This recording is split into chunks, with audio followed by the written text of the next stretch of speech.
Good morning everybody. पिछले lecture में बात हुई थी एम्ब्रियो का डेवलपमेंट, डाइकाट एम्ब्रियो और मोनोकाट एम्ब्रियो। आज पढ़ेंगे सीड जर्मिनेशन। मैच्योर ओव्यूल कहलाता है सीड, और किसी भी सीड के जमने के लिए 3 चीज़ों के रिक्वायरमेंट होती है। एयर में भी ऑक्सीजन, मॉइस्चर यानी वाटर और सूटेबल टेम्परेचर। इन 3 चीज़ों की आवश्यकता होती है। जो एम्ब्रियो की एक्सिस होती है उसको कहते हैं टीजेलम, TIGELLUM। टीजेलम का वो पार्ट जो कार्टिलेडन के नीचे होता उसका नाम दिया गया हाइपोकोटाइल, और टीजेलम का वो पार्ट जो कार्टिलेडन के ऊपर होता उसका नाम दिया गया एपिकोटाइल। यानी एपिकोटाइल और हाइपोकोटाइल कोई नई चीज़ नहीं है, एम्ब्रियोनल एक्सिस ही का नाम है।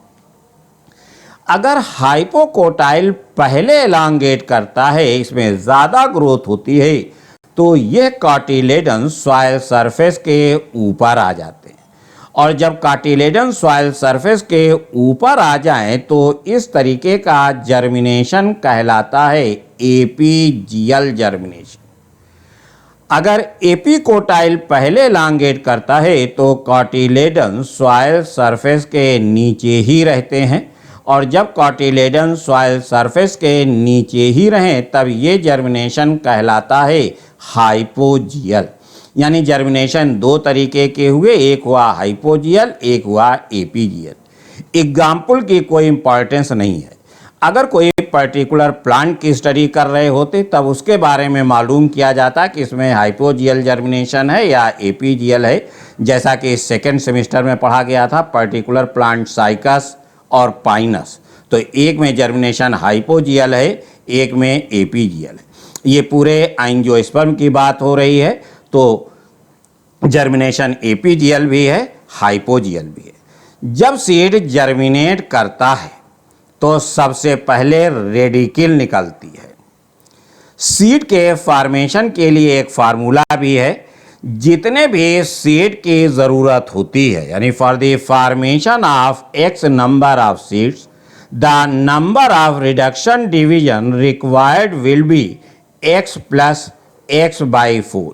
यानी अगर 100 सीड बनने की ज़रूरत है तो 125 रिडक्शन डिवीजन की ज़रूरत होगी। ये जनरल बात है। एक फैमिली आपके कोर्स में प्रेस्क्राइब्ड है साइप्रेसी, जिसका पर्टिकुलर मेंबर है साइप्रस। इसके केस में दूसरा फार्मूला होता है। जितने सीड की ज़रूरत साइप्रस में होगी उसके दूना रिडक्शन डिवीजन की ज़रूरत होगी। यानी अगर साइप्रस का नाम दे दिया जाए कि साइप्रस में 100 सीड बनने के लिए कितने रिडक्शन डिवीजन की ज़रूरत होगी, तो आंसर होगा 200। अब छोटी छोटी सी डिफिनीशन जो पूछी जाती हैं, जैसे एपोमिक्सिस है, पॉलीम्ब्रियानी है, इसके बारे में पढ़ेंगे। तो now come to apomixis. Replacement, बदलाव या सब्स्टिट्यूशन किसका? सेक्सुअल रिप्रोडक्शन, जिसका नाम है एम्फीमिक्सिस। तो replacement of sexual reproduction, sexual reproduction का बदलाव किससे? बाय एसेक्सुअल मेथड कहलाता है एपोमिक्सिस। सेक्सुअल रिप्रोडक्शन जिसमें सेक्स इन्वॉल्व हो, एसेक्सुअल रिप्रोडक्शन जिसमें सेक्स इन्वॉल्व नहीं होते। तो जो हम लोग लोअर प्लांट पढ़ते हैं तो कहते हैं रिप्रोडक्शन 3 तरीके का होता है, वेजिटेटिव, एसेक्सुअल और सेक्सुअल। अब आज हम कह रहे हैं कि रिप्रोडक्शन 2 ही तरीके, सेक्सुअल और एसेक्सुअल। तो जो वेजिटेटिव रिप्रोडक्शन है ये एसेक्सुअल रिप्रोडक्शन ही का पार्ट है। इस टर्म एपोमिक्सिस को दिया था विंकलर ने 1908 में। यह एपोमिक्सिस कुछ तरीके से होती है, जैसे पहला है वेजिटेटिव रिप्रोडक्शन। वेजिटेटिव प्रोडक्शन या वेजिटेटिव प्रोपगेशन, जिसमें प्लांट के वेजिटेटिव पार्ट्स, कौन से पार्ट हैं वेजिटेटिव? रूट, स्टेम और लीफ। इनका इस्तेमाल किया जाता है प्लांट को प्रोपगेट करने के लिए। तो ना तो कहीं मियासिस होती है, ना कहीं फर्टिलाइजेशन होता है, यानी ये कंडीशन आती है अंडर एपोमिक्सिस। वो प्रोजेनी, वो ऑफस्प्रिंग जो वेजिटेटिव रिप्रोडक्शन से हासिल की जाती है, उसका नाम दिया गया है क्लोन, जो एग्जैक्टली पेरेंट के समान होती है। Second, apogamy. एपोगैमी और एपोस्पोरी एक दूसरे के उल्टे हैं। एक डेफिनेशन याद रखिए, दूसरी अपने आप सही हो जाएगी, बस उसका उल्टा कर दिए। पहले देखते हैं apogamy, APOGAMY, formation of sporophyte directly from gametophyte without fertilisation कहलाता है एपोगैमी। दस एपोगैमस सेल्स आर हेप्लॉइड। तीसरा है एपोस्पोरी, उसी का उल्टा, formation of gametophyte directly from sporophyte without reduction division कहलाता है एपोस्पोरी। या दूसरे लफ्ज में कहें, development of sporophyte directly into gametophyte without reduction division, यानी एपोस्पोरस सेल्स होते हैं डिप्लॉइड। जैसे एम्ब्रियोसैक का स्ट्रक्चर पढ़ा, एम्ब्रियोसैक डेवलप करता है मेगास्पोर से, मेगास्पोर बनता है मेगास्पोरोजेनेसिस से, यानी हेप्लॉइड होता। ये मेगास्पोर न्यूसिलस में बनता है, न्यूसिलस के सारे सेल्स डिप्लॉइड होते हैं। अगर न्यूसिलस का यह डिप्लॉइड सेल डायरेक्टली मेगास्पोर का फॉर्मेशन कर दे विदाउट रिडक्शन डिवीजन, और यही डेवलप करके फॉर्मेशन कर दे डिप्लॉइड एम्ब्रियोसैक का, तो इससे जो एग बनेगा वो डिप्लॉइड होगा, जिसके एग्जाम्पल है थैलेक्ट्रम। नेक्स्ट, पॉली एम्ब्रियानी, नाम ही इंडिकेट कर रहा है, poly many, embryony embryo, occurrence of more than one embryo in a seed कहलाता है पॉली एम्ब्रियानी। ये पॉली एम्ब्रियानी इतनी ज़्यादा कॉमन नहीं है एंजियोस्पर्म में जितनी के जिम्नोस्पर्म में। फिर भी एंजियोस्पर्म में एंटीपोडल्स और सिनर्जिड के सेल्स नोन हैं, जिनसे एम्ब्रियो का फॉर्मेशन होता है और पॉली एम्ब्रियानी की कंडीशन एग्जिस्ट करती है।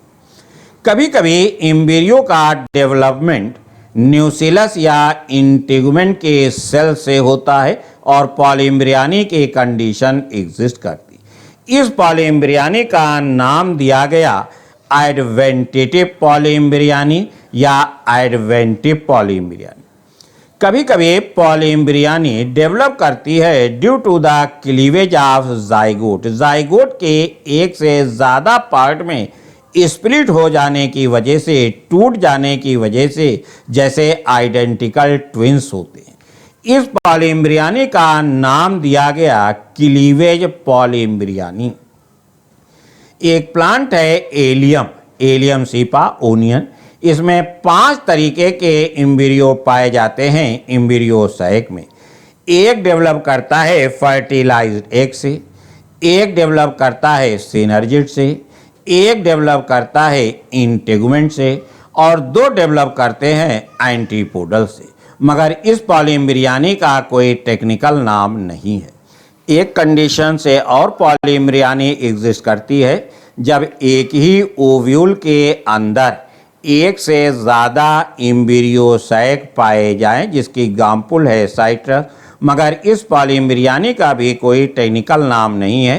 टेक्निकली पॉलीएम्ब्रियानी 2 ही तरीके की है, एक कहलाती है एडवेंटेटिव पॉलीएम्ब्रियानी और एक कहलाती है cleavage polyembryony. Now come to parthenocarpy. Carp का मतलब ही होता है फ्रूट।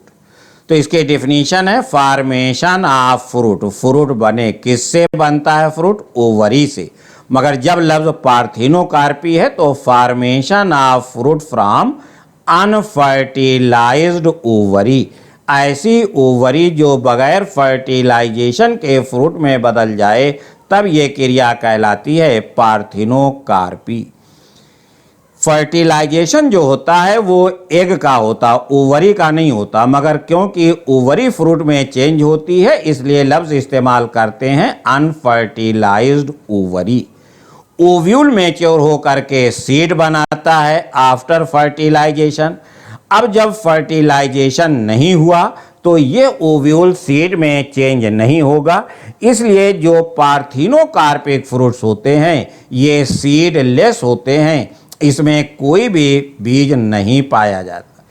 इस पार्थिनोकार्पी को इंड्यूस किया जाता है, बनाया जाता है बाय स्प्रिंग हार्मोन जिसका नाम है नेप्थिलीन एसिटिक एसिड NAA। इस तरीके की पार्थिनोकार्पी को कहते हैं induced parthenocarpy. Now come to last definition, parthenogenesis, development of embryo from unfertilised egg कहलाता है पार्थिनोजेनेसिस।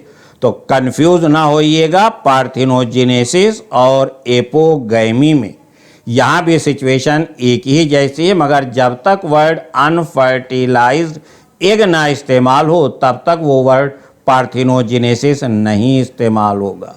Thank you. इसी के साथ चौथी यूनिट का कोर्स ख़त्म हुआ।